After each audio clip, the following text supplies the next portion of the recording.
Hey boys, welcome back to the channel, and it's been a minute since I've done some predictions. I was gonna do it pretty much every week, but honestly, busy, dude. I've been flat out. I've been flat out, so I haven't really had the time to do too much extra content. I guess I've been trying to crank out the normal stuff, and then if I can get some other stuff in, it's been good. But yeah, hopefully, I mean, things are sort of more normal now. So I was always gonna do like a finals prediction. So let's just do week one of the finals here. Some interesting games. Some tough games to tip for sure, and we're gonna start out here with first v4 Panthers v Roosters.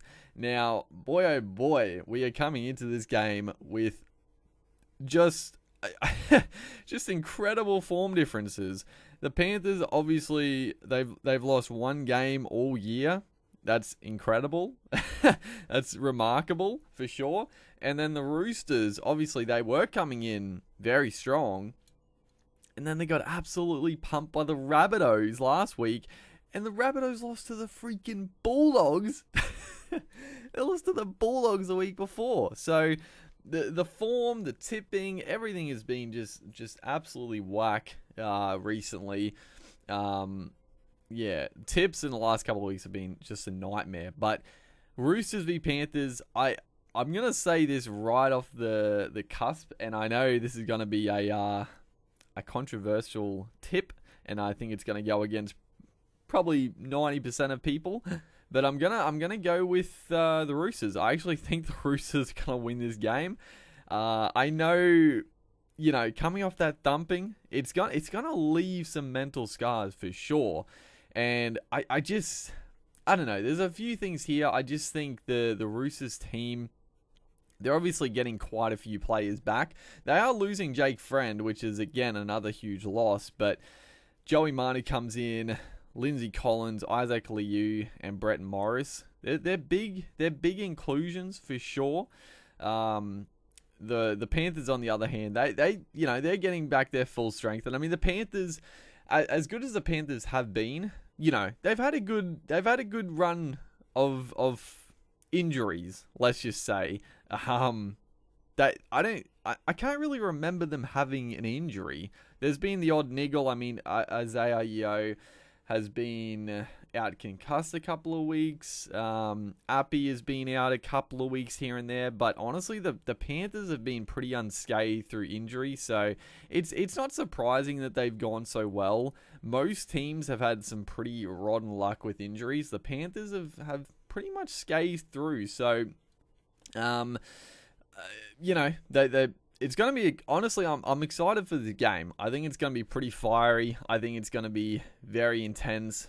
I mean, the Roosters are going to fire up for sure after that game. And I can't stop but think about, or I can't help but just keep thinking about freaking Gus wouldn't shut up about that goddamn record about losing by 50 points.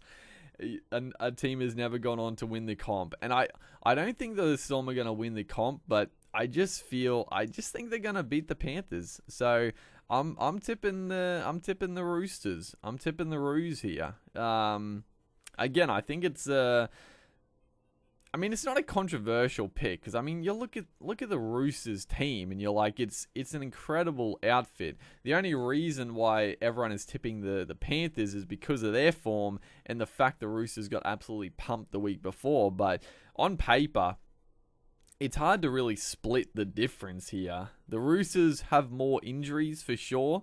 They've had more players out.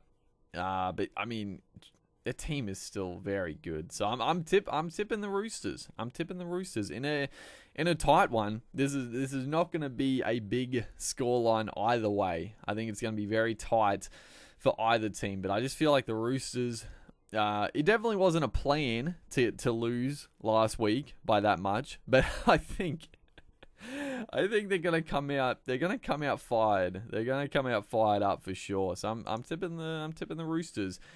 Second game here. This one, honestly, I'm looking forward to it, but at the same time, not really. The Raiders v Sharks. The Sharks are extremely lucky to be making the finals. They're fortunate that they just won a few games early on, and the Titans just didn't win many games early on at all. The Sharks just coming in with terrible form, inconsistency, and I mean straight away I'm tipping the Raiders. I don't think the Raiders are going to progress they're not going to progress too far in the comp or in the finals. I just don't see it. The Raiders have been good, but I just don't see it. I just don't see it. But they're going to beat the Sharks. This is almost a certainty. If the Sharks had Sean Johnson back, I would be a little bit, I'd be a little bit wary, and I think potentially the Sharks could have it in them to cause an upset here. But Chad Townsend is back, who I don't rate at all.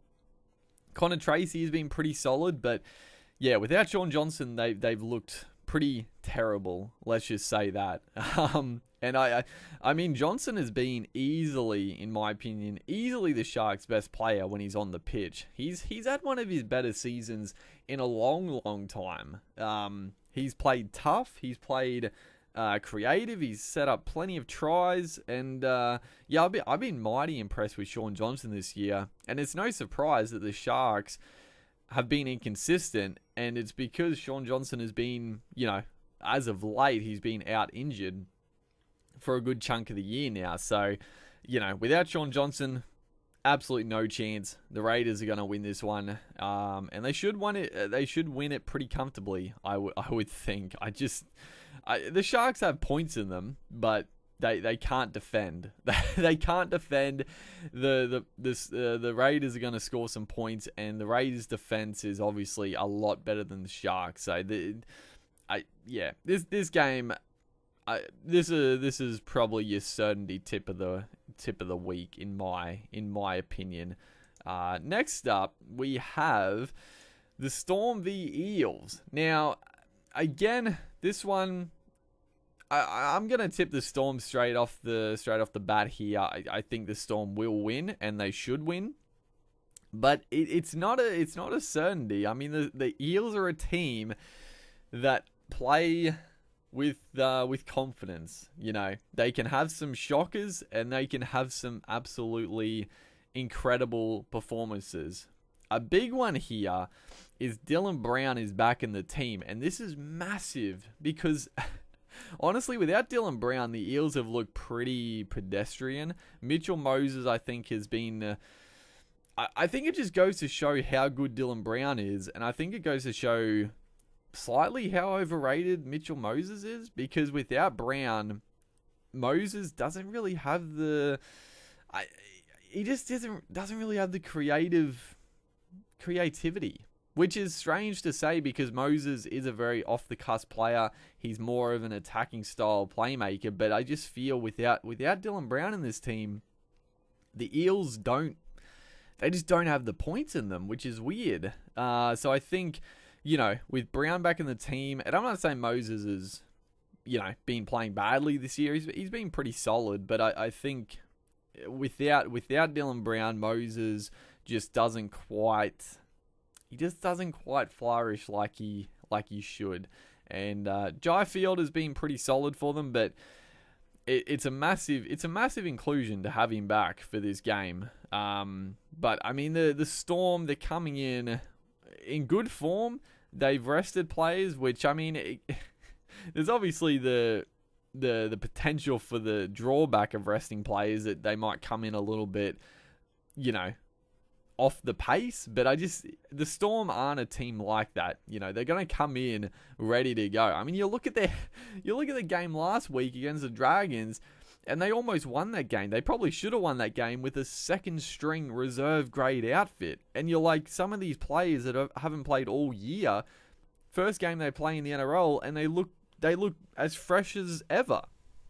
And it just goes to show the professional aspect of the Storm. You know, all these players, the second stringers, they're ready to go. They're ready to go at notice, and they can come in and do the job. So, you know for a fact, all these guys, I mean, Munster, Adokar, Hughes, I mean, pretty much Smith, everyone that didn't play last week, they're going to be ready to go. They're not going to come out half pace. They're going to be on the ball. So, I mean, I'm tipping the Storm. It's not a very, it's a pretty standard tip, but I just can't see the Eels win. The Eels, for the Eels to win, they have to play pretty much the best game of their year, and the Storm probably have to be a bit off the pace. If the Storm play as good as they have been, I just don't see the Eels.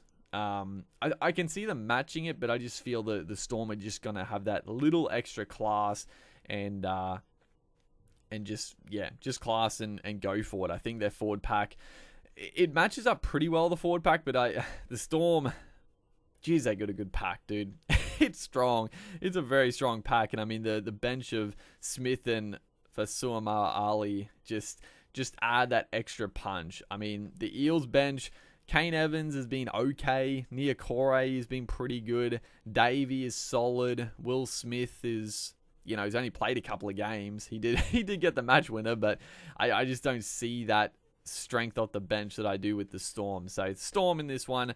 And it's a hard one to pick if it's going to be a high-scoring game because, again, it comes down to if the Eels show up.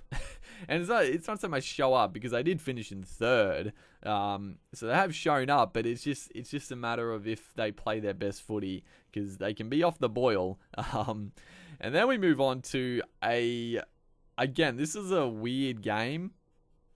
Rabbitohs v the Knights. So the Rabbitohs, like I said before, they're coming off a massive thumping of the Roosters, but the week before they lost to the goddamn Bulldogs. So, it's a wild season, dude. And then you flip the switch here for the Newcastle Knights, who have just gone downhill, dude. And again, the Knights have been a team that has been plagued by injuries, and I knew we would catch up to them, having Brayley out injured, Connor Watson, and then McCulloch. Massive injuries. I mean, the Brayley one was massive because he was a great signing. Connor Watson is just that X factor off the bench or dummy half if he needs to, or 5'8" if need be. And then Andrew McCulloch was sort of the backup, and he got injured as well. So I knew he would sort of come back to it would start to show on the Knights, just those three guys being out, and then you throw in Bradman Best has been gone for a good chunk. Who else? I mean, a few of the other forwards have been sort of in and out a bit, but I sort of felt that they were going to struggle, but it's disappointing because the Knights showed so much, and I just feel like they've let it slip. And I mean, they've made the top 8, so I guess you would say it's a success. But at the same time, I mean, you look at their team, they've recruited very well. They've got a very strong team on paper. I honestly feel like finishing 7th and running out of steam at the back end here. I don't actually think it's been a successful season for the Knights. And in saying that, I mean, making the top 8 is a success, but it's just disappointing because I was out of all the top 8 teams, I guess I was probably rooting for the Knights or the Storm, but probably the Knights because the other teams don't really want any of them to win.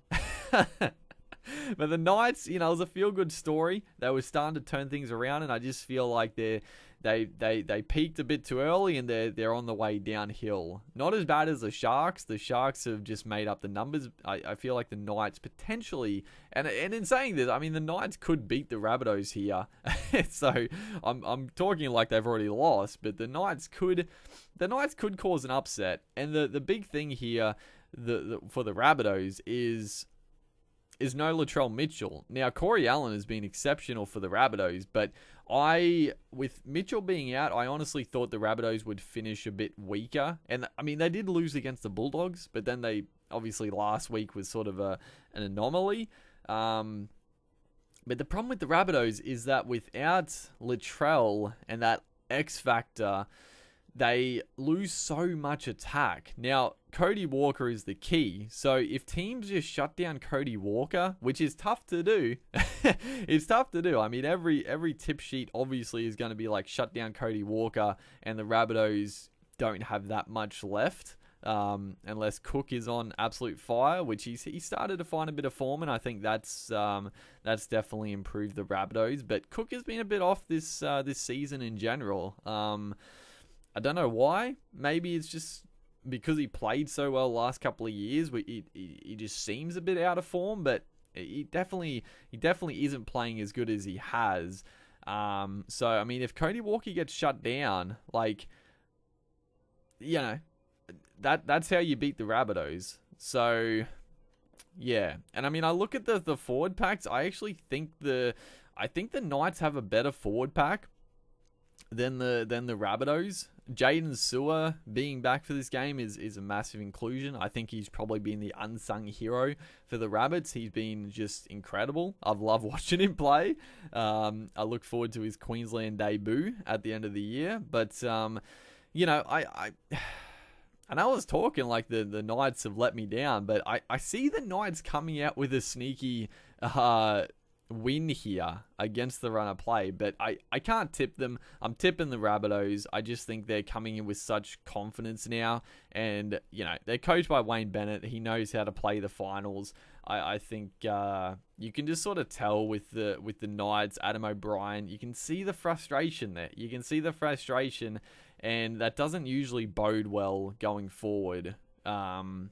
So yeah, I'm tipping the Rabbits, even though I can see a shock. I can see a shock upset here with the Knights. But yeah, there's the tips. Let me know in the comments section your tips. I was pretty much stock standard, honestly. The only big, probably big change for most people was tipping the Roosters over the Panthers, but pretty much gone with the favorites in this final series. So yeah, let me know what you guys think in the comments section, who you guys are tipping, and yeah, make sure to like and comment. I'll see you guys in the next one.